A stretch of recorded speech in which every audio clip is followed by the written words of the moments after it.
नमस्कार, मैं दिव्या श्रीवास्तव। आप देख रहे हैं सेवापथ न्यूज़ और आज हमारे खास कार्यक्रम नेतागिरी में आप सभी का हार्दिक स्वागत और अभिनंदन है, जहां पर हम बात करते हैं नेताओं की, सत्ता की और राजनीति की। तो चलिए शुरू करते हैं। उद्धव से छीना शिवसेना का नाम, ना तीर बचा ना कमान।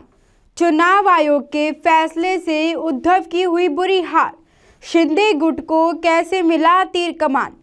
देखिए ये खास रिपोर्ट सेवापथ न्यूज़ के साथ। महाराष्ट्र की राजनीति की बात की जाए तो काफ़ी लंबे समय से उतार चढ़ाव जारी है।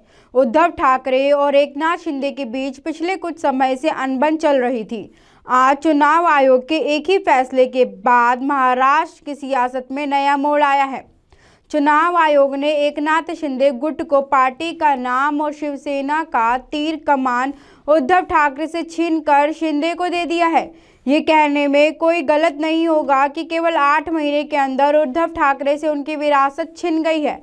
आपको बताते चलें कि पिछले साल शिंदे द्वारा ठाकरे के खिलाफ विद्रोह करने के बाद से पार्टी के तीर कमान के चुनाव चिन्ह के लिए आपस में दोनों ही लड़ रहे हैं। अगर आप भी शिवसेना नाम और पार्टी का चुनाव चिन्ह धनुष बाण मुख्यमंत्री एकनाथ शिंदे के नेतृत्व वाली शिवसेना को देने के निर्वाचन आयोग के फैसले पर हैरान हो रहे हैं, तो आपको आज जरूर देखना चाहिए हमारी ये खास रिपोर्ट और यह खास कार्यक्रम नेतागिरी, जहां बात होगी राजनीति की, सत्ता की और नेताओं की। उद्धव ठाकरे और शिंदे की अनबन की वजह शिवसेना की उसके इतिहास की है। शुक्रवार का दिन हिंदू हृदय सम्राट बाला साहेब ठाकरे के परिवार और उनके वंशजीय उत्तराधिकारियों के लिए बिल्कुल भी अच्छा नहीं रहा।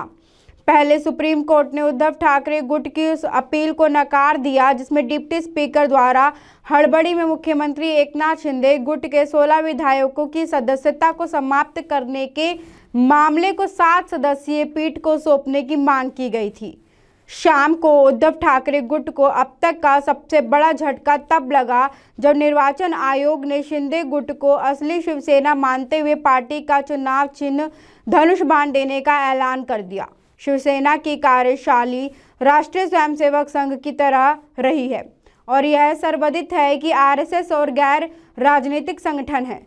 शिवसेना की स्थापना बाल ठाकरे ने भले ही 1967 को कर दिया था, लेकिन निर्वाचन आयोग की नज़र में शिवसेना संवैधानिक रूप से राजनीतिक पार्टी थी ही नहीं।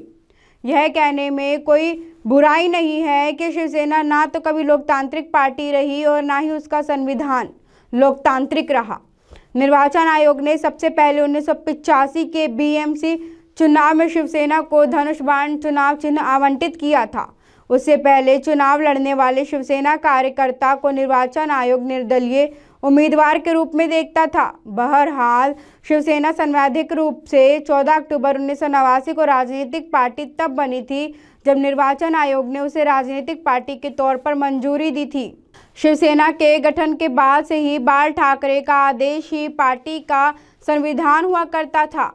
शिवसेना में बाल ठाकरे का कद इतना विशालकाय हो गया था कि शिवसेना लोकतांत्रिक पार्टी रह ही नहीं सकी। आरंभ में तो पार्टी को कोई संविधान ही नहीं था, लेकिन 1999 में निर्वाचन आयोग से सख्त रवैये के बाद देश के सभी राजनीतिक दलों को पार्टी का संविधान बनाना पड़ा और कांग्रेस समेत देश के सभी राजनीतिक दलों को संगठन का चुनाव कराना पड़ा। सोनिया गांधी भी जितेंद्र प्रसाद को हराकर कांग्रेस अध्यक्ष बनी। तब निर्वाचन आयोग के निर्देश पर आनन फानन में शिवसेना का भी संविधान बनाया गया। कहा जाता है कि बाद में उस संविधान को फिर से पूर्ववत कर दिया गया, इसलिए निर्वाचन आयोग ने उस संविधान को अलोकतांत्रिक कहा और उसी का हवाला देकर शिवसेना नाम और चुनाव चिन्ह निर्वाचित जनप्रतिनिधियों वाली एकनाथ शिंदे की शिवसेना को देने का फैसला किया। दरअसल निर्वाचन आयोग के बार बार निर्देश के बावजूद शिवसेना का संविधान स्पष्ट नहीं रहा। बाल ठाकरे ने कभी निर्वाचन आयोग को सीरियसली लिया ही नहीं। उन्हें निर्वाचन आयोग के शक्ति का एहसास 28 जुलाई 1999 को तब हुआ जब आयोग ने शिवसेना विधायक रमेश प्रभु की एक चुनावी सभा में हेट स्पीच देने का आरोप लगाकर बाल ठाकरे को 6 साल के लिए मताधिकार से वंचित कर दिया। बहरहाल बाल ठाकरे के बाद शिवसेना की कमान संभालने वाले उद्धव ठाकरे भी शिवसेना को अपने पिता की तरह ही चलाना चाहते थे, लेकिन नियति को शायद यह मंजूर ही नहीं था। शिवसेना की कमान संभालने के बाद उद्धव ऐसे ऐसे फैसले लेते रहे जिससे शिवसेना का जनाधार खिसकता रहा। यह भी गौरतलब बात है कि जब तक बाल ठाकरे जिंदा हैं और राजनीति में सक्रिय रहे तब तक महाराष्ट्र की भगवा गठबंधन में शिवसेना बड़े भाई के किरदार में रही। 1995 में जब भगवा गठबंधन की विजय हुई तो शिवसेना के मनोहर जोशी राज्य के उप मुख्यमंत्री और भाजपा के गोपीनाथ मुंडे उप मुख्यमंत्री बने। लेकिन 2014 के चुनाव के बाद महाराष्ट्र में शिवसेना की भूमिका छोटे भाई की हो गई, क्योंकि उसे भाजपा के 122 सीटों की तुलना में आधी यानी 63 सीट मिली और उसे मजबूरन मुख्यमंत्री पद भाजपा के देवेंद्र फडणवीस को देना पड़ा।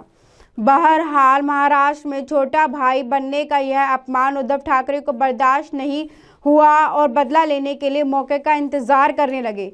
2019 के चुनाव में जब भाजपा की सीटें 122 से घटकर 106 हुई तो उन्हें बदला लेने का मौका मिल गया और उन्होंने 2.5 साल भाजपा और 2.5 साल शिवसेना के मुख्यमंत्री की मांग कर दी, जबकि दोनों दलों ने देवेंद्र फडणवीस को दोबारा मुख्यमंत्री बनाने के नारे के साथ चुनाव लड़ा था।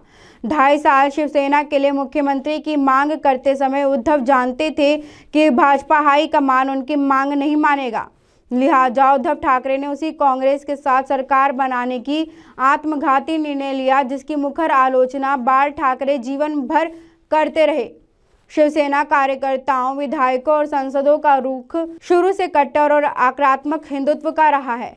ऐसे में वो कांग्रेस एनसीपी का साथ मन से स्वीकार ही नहीं कर सके। यही वजह है कि पिछले साल उद्धव ठाकरे को जोरदार झटका देते हुए एकनाथ शिंदे के नेतृत्व में शिवसेना के 56 में से 40 विधायकों ने विद्रोह कर दिया और राज्य में भाजपा के साथ सरकार बना ली। इसके बाद उद्धव ठाकरे को एक और झटका तब लगा जब उनके 12 सांसद शिंदे गुट में चले गए। इसलिए निर्वाचन आयोग के फैसले को उद्धव के लिए तीसरा और सबसे बड़ा झटका माना जा रहा है। आपको बताते चलें कि आयोग ने कहा कि एकनाथ शिंदे की पार्टी द्वारा चुनाव चिन्ह तीर और कमान बरकरार रखा जाएगा। उद्धव ठाकरे ने चुनाव आयोग को देश के लिए खतरनाक बताया और आयोग के फैसले को सुप्रीम कोर्ट में चुनौती देने की बात कही है।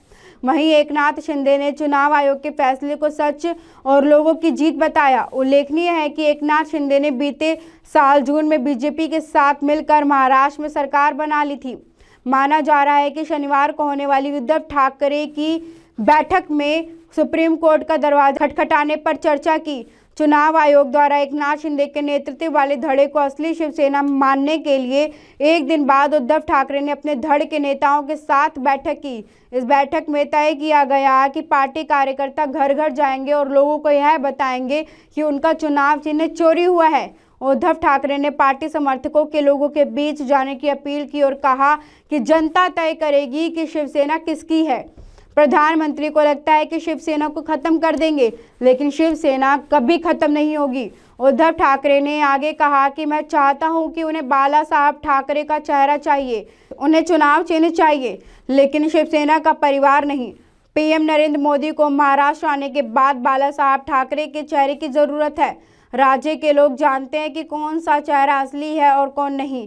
शिंदे गुट को चुनौती देते हुए ठाकरे ने कहा कि मैं उन्हें चुनौती देता हूं कि अगर वे मर्द हैं तो चोरी का धनुष बाण लेकर भी हमारे सामने आए, हम मशाल लेकर चुनाव लड़ेंगे। यह हमारी परीक्षा है, युद्ध शुरू हो गया है। बता दें, पार्टी के भविष्य के कदम पर भी इस बैठक में चर्चा हुई है।